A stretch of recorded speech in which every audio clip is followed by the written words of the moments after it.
தாய் தமிழ் உறவுகளுக்கு வணக்கம்.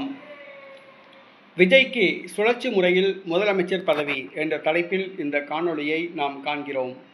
விஜய்க்கு சுழற்சி முறையில் முதலமைச்சர் பதவி என்ற தலைப்பில் இந்த காணொளியை நாம் காண்கிறோம். நடிகர் விஜய் 2026 தமிழக சட்டசபை தேர்தலை எவ்வாறு எதிர்கொள்ளப் போகிறார் என்று தெரியவில்லை. அவருக்கு பிரச்சனைகள் மேல் பிரச்சனை.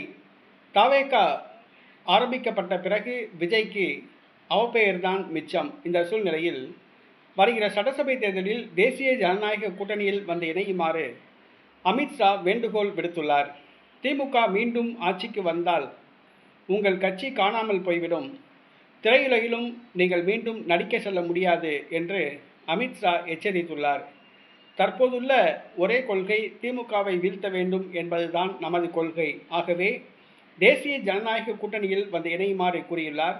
40 தொகுதிகள் தர அமித்ஷா சம்மதித்துள்ளார். ஆனால் நடிகர் விஜயோ 60 தொகுதிகள் தனக்கு வேண்டும் என்று கூறியுள்ளார்.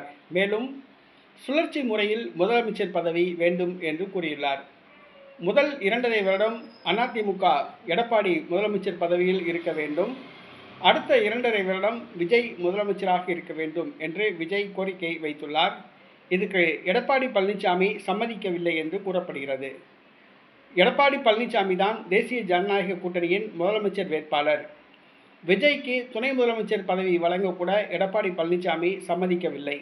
ஆகவே நடிகர் விஜய் தற்பொழுது தேசிய ஜனநாயக கூட்டணியில் இணைய சம்மதம் தெரிவித்துள்ளார். சுழற்சி முறையில் தனக்கு முதலமைச்சர் பதவி வேண்டும் என்று கேட்டுள்ளார். தற்பொழுது தமிழக வெற்றி கழகத்தின் அரசியல் ஆலோசகர்கள் பாஜகவுடன் கூட்டணி வைப்பதே சிறந்தது என்று ஆலோசனை கூறி வருகிறார்கள் நடிகர் விஜய்க்கு.